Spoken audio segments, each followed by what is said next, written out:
Hello friends, welcome back to my channel. Now in this video, let's talk about Oh Captain, My Captain. Now in this 10th standard series, it is our next poem and the title is Oh Captain, My Captain. It is a very beautiful poem. It is an elegy. It is a form of poetry. As you know that there is forms of poetry. जसं की पोएम्सचे forms असतात lyric poem elegy ode etcetera. तर ही एक elegy आहे O captain my captain written by famous author one of my favourite American author Walt Whitman. नाव Walt Whitman born in 1819 and died in 1892 was an American poet, essayist and journalist. He was the most influential poet in the American canon. बहुत ही जाने Mane influential poet Mane जाते हैं America के. उन्हें father of free वर्स भी कहा जाता है. देखो जैसे हमने लास्ट के पोएम में भी फ्री वर्स और ब्लैंक वर्स को डिस्कस किया है. He breaks the boundaries of poetic form. There is no kind of a particular structure and he followed. So he wrote free verse poems also. He also used unusual images and symbols in poetry and that is why he is known as a father of free verse. So the poem is an elegy. What is an elegy? Elegy काय असते तर एखाद्या famous व्यक्तीच्या मृत्यूवरती शोकपर गायलेलं गीत किंवा मोurnful song ज्याला आपण म्हणतो. To the speakers recently deceased captain. And while the nation is celebrating the victory of the battle, the speaker is mourning the loss of great leader that was Abraham Lincoln. Now it is a dedication or a elegy on Abraham Lincoln. The poem ची ही एक elegy आहे. Recently ज्या चांगल्या नेत्याचं निधन झालेलं आहे Abraham Lincoln यांच्याविषयी शोकपर लिहिलं गेलेलं गीत ज्यालाच आपण एलिजी असं म्हणतो. So the poem has a direct reference to the assassination. जे ॲसिसिनेशन हत्या जी झालेली आहे अब्राहम लिंकन यांची after the American civil war was won. आणि ते जिंकल्यानंतर ते सिव्हिल वॉर जिंकल्यानंतर सर्व काही हॅपीली त्याला सेलिब्रेट करत आहेत. पण कवी इथे काय करत आहे शोक मनवत आहे त्यांच्या फेवरेट जो लीडर आहे अब्राहम लिंकन यांच्या मृत्यूवरती. Okay. Now here are the some hard words in the poem. Weathered every rack, it is overcome every difficulty.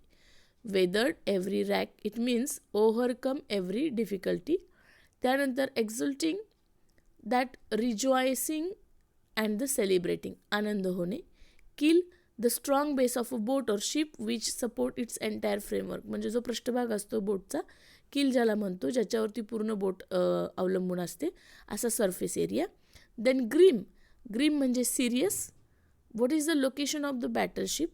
These are the question related. Now the next is trills. Trills plays loudly. Wreath, it's a garlands. Mass, crowd of the people. Some dream, here something had to believe. And what is mournful? Very sorrowful किंवा दुःखद. आणि tread footsteps. Okay. So without further delay let's start our today's poem.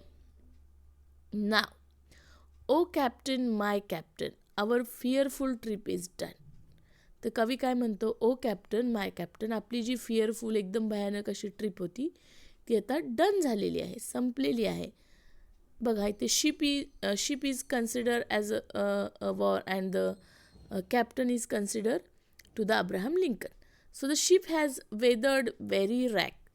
It's very rack. It means that overcome every difficulty. जी काय आपण युद्ध जिंकलेलं आहे. Ship is consider as a that American civil war. Okay. So the ship has weathered every rack. ही जी काय आपली शिप होती ते सगळ्या डिफिकल्टी ओव्हरकम करून पार करून आलेली आहे. The prize we sought is won. आणि त्याचं प्राईज म्हणजे आपण युद्ध जिंकलेलं आहे. ओ कॅप्टन माय कॅप्टन, आपली ही फिअरफुल जी ट्रिप आहे ती डन झालेली आहे. The port is near. आता बंदर पोर्ट जवळच आहे. द बेल्स आय हिअर, आणि मला घंटी, आनंदाची घंटी किंवा जिंकण्याची जी बेल्स आहेत त्या ऐकू येतात. The people are excluding. So it means they are happy, खुश आहेत. We follow eyes the steady keel. While follow eyes the steady keel, सगळ्यांचे डोळे कुठे लागलेले आहेत ते आपल्या बोटकडे. And the people the vessel grim and daring. But the vessel grim and daring जे काही धाडस आणि सिरियसनेस आहे. But O heart, O heart heart, पण माझा जो हृदय आहे, हे हृदय हे दिल, O the bleeding drop of red, परंतु माझं हृदय मात्र ते जे रक्ताचे थेंब आहेत किंवा ब्लिडिंग आहे त्या दुःखाने माखलेलं आहे. Where on the deck my captain lies, जिथे माझ्या कॅप्टनला ठेवण्यात आलेलं आहे, ज्या डेकवरती. फॉलन कोल्ड अँड डेड, ज्यांचं शरीर गार पडलेलं आहे, थंडगार आहे आणि त्यांचा मृत्यू झालेला आहे. माझं मन मात्र तिथे रेंगाळत आहे, रक्ताने माखलेलं आहे, कारण माझ्या कॅप्टनचा मृत्यू झालेला आहे. And it is a elegy and related to the famous leader, American leader Abraham Lincoln. Okay, so the rise up my captain, O captain, my captain, rise up, तुम्ही उठा, जागे व्हा. अँड हिअर द बेल्स, त्या जिंकण्याच्या आनंदाच्या त्या bells ऐका. O captain, my captain, rise up and hear the bell. Rise up for you the flag is flung, तुमच्यासाठी तो फ्लॅग जो आहे ना तो तुमच्यासाठी फ्लंग होत आहे, तर तुम्ही उठा आणि बघा. For you that bugle trills, तुमच्यासाठी तो आनंदाचा बिगुल वाजत आहे. O captain, my captain, please wake up, please rise up.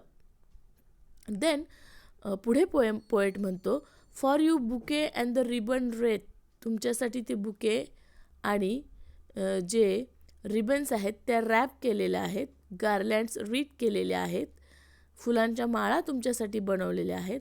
For you the shores a crowding, आणि हा मॉब, हा क्राऊडसुद्धा कोणासाठी जमा झालेला आहे, तर तुमच्यासाठी जमा झालेला आहे. For you they call the swaying mass, their eager faces turning, हा मॉब, हे इगर फेसेस फक्त तुम्हाला शोधत आहेत. O captain, my captain, so rise up, the mass is waiting for you. Here captain, dear father, हे माझे captain, हे माझ्या वडील बंधू. This arm beneath your head, मी माझा आर्म, माझा जो हात आहे तुमच्या डोक्याच्या खाली ठेवतो. It is some dream that on the deck you have fallen cold and dead, कदाचित माझं हे स्वप्न असावं की तुम्ही त्या डेकवरती निश्चित पडलेले आहात, तुमचं शरीर थंड पडलेलं आहे, तुमचा डेथ झालेला आहे, कदाचित हे माझं स्वप्न असावं. O captain does not answer, पण माझे कॅप्टन काहीही उत्तर देत नाहीत. My captain does not answer, his lips are pale and still, त्याचे जे लिप्स आहेत, जे ओठ आहेत ते पेल, निस्तेज आणि स्तब्ध आहेत, काहीही बोलत नाही आहेत, म्हणजेच माझ्या कॅप्टनचा मृत्यू झालेला आहे. My father does not feel my arm, माझा जो हात आहे त्यांच्या मानेखाली तो सुद्धा त्यांना फील होत नाही. He has no pulse nor will, आणि त्यांच्या पल्सही बंद आहेत, पल्सही काम करत नाही आहेत, त्यांची विल पॉवरसुद्धा नाही, इच्छासुद्धा ती जिवंत असल्याची दिसून येत नाही. The ship is anchored safe and sound, ही जी शिप आहे, हे जे युनिट आहे ते सेफ अँड साऊंड आहे. It's voyage close and done, त्याचा प्रवास संपलेला आहे, तो डन झालेला आहे. But from fearful trip the victor ship comes in the object won, परंतु आम्ही हे सर्व जिंकलेलं आहे, परंतु आमचे कॅप्टनच आज आमच्यासोबत नाही आहेत. Exult O shores and ring O bells, वाजू दे त्यांना ते बेल्स, करू दे आनंद साजरा, कारण माझं मन मात्र, मी मात्र, but I with the mournful tread, मी मात्र त्या फुटवेअर्सची किंवा त्या पावलांजवळ आहे जिथे माझे कॅप्टन एकदम कोल्ड आणि डेड होऊन पडलेले आहेत. Walk the deck my captain lies fallen cold and dead. अशा प्रकारे वॉल्ट व्हिटमनने अतिशय चांगल्या शब्दामध्ये ह्या एक एलिजी, मॉर्निंग एलिजी दिलेली आहे, मॉर्नफुल सॉन्ग आहे for the Abraham Lincoln. Now if we see that here are the 4 lines are very broad or lengthy and the 4 are the short ones. It is a pattern. It is a pattern that A, B, C, B and C, D, E, D like that. So here we can that red, dead. These are the rhyming words are here. Still it is known as a free verse poetry. बघा तुम्ही जर पाहिलं तर 4 पहिल्या ओळी ह्या लेंदी आहेत आणि दुसऱ्या 4 आहेत त्या स्मॉल आहेत. Okay, so this is how the very beautiful poem written by the Walt Whitman. This poem is published in the Grass of Leaves. त्यांचं जे पोएट्री कलेक्शन आहे त्यामध्ये हे पब्लिश झालं होतं. It is after the winning of American civil war and they lost their great leader, आणि त्यामध्ये त्यांचा ग्रेट लीडर, ग्रेट नेता त्यांनी हरवला होता आणि त्यांना उद्देशून त्यांच्याच मृत्यूवरती शोकगीत म्हणून ही एलिजी लिहिलेली आहे वॉल्ट विटमन यांनी. Do your homework at home, trying to solve the following questions. Know what is the questions are, pick out from the poem all words related to ship. शिपशी रिलेटेड जे काय word आलेत ना ते पिक out करा. बघा तुम्ही जर बघितलं तर शिपशी रिलेटेड बरेच शब्द आलेले आहेत तिथं. That weathered every rack, then keel it is also related with that. Then deck it is also related with the that anchored. So such are the words come as related with the ship. Then read the poem again and complete the following sentences. The captain lies on the deck. The captain lies on the deck, that cold and dead. Cold and dead. The captain doesn't answer. The captain doesn't answer as his lips are pale and still. As his lips are pale and still. Captain does not feel anything. Why? Captain does not anything because the captain is dead, fallen cold and dead. Then the bigule and flag are only that trills and the flung just because for the captain. Okay, so the poem has direct reference to the assassination of President Abraham Lincoln on 15th April 1865, जो है उनकी assassination हत्या हुई थी. And after the civil war was on, match the image in column A and B.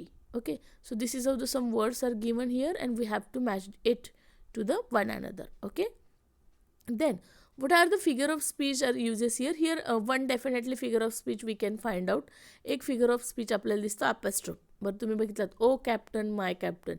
तर ॲपॉस्ट्रोफी काय असतो? ॲपॉस्ट्रोफी असतो की एखादी डेड ऑब्जेक्ट किंवा एखादी गोष्ट जी समोर नाही आहे, इमॅजिनरी आहे, त्याला आपण उद्देशून बोलतो तेव्हा O captain my captain. So these are the apostrophe. O shores and O bells हे जे एक्झाम्पल आहेत ते एक्झाम्पल आहेत the dead captain. So the apostrophe. The grief in the heart. Okay, now the personification also here. जेव्हा एखाद्या निर्जीव वस्तूला सजीव गोष्टींचे किंवा ह्युमन कॅरेक्टरिस्टिक्स दिले जातात तेव्हा पर्सनिफिकेशन हा अलंकार होतो. मग ॲलिट्रेशन असेल. ॲलिट्रेशन म्हणजे जेव्हा एखादं साऊंड अल्फाबेट रिपीट होत असतो जसं SSPP तेव्हा ॲलिट्रेशन होतं. एक शब्द जेव्हा रिपीट होतात तेव्हा रिपिटेशन हा अलंकार होतो. जसं बघा इथं ओ कॅप्टन माय कॅप्टन आहे, त्याचनंतर ओ हार्ट हार्ट हार्ट. हे शब्द जेव्हा रिपीट होत आहेत म्हणजे रिपिटेशन अलंकार होतो. बघा 3 अलंकारामधलं डिफरन्स लक्षात घ्यायचं आहे. ॲलिट्रेशनमध्ये अल्फाबेट रिपीट होतो, रिपिटेशनमध्ये शब्द रिपीट होतात म्हणजे एखादा वर्ड रिपीट होतात, आणि रिफ्रेनमध्ये लाईन ह्या रिपीटेड होत असतात. टेटॉलॉजी also there, antithesis also there. Now what is a tautology? Tautology when there are the two different words are using in the same sentence. Okay, so here the examples of this figure of speech. Now find answer in your own. What are the sign of the people celebrating victory? You should able to solve the whole question as your homework and try to read the whole poem before going to watch the video, and stop the video and find out the answer. जर तुम्हाला माझे video आवडत असतील तर नक्की like करा, तुमच्या मित्रांसोबत शेअर करा आणि माझ्या चॅनलला सबस्क्राईब करायला विसरू नका.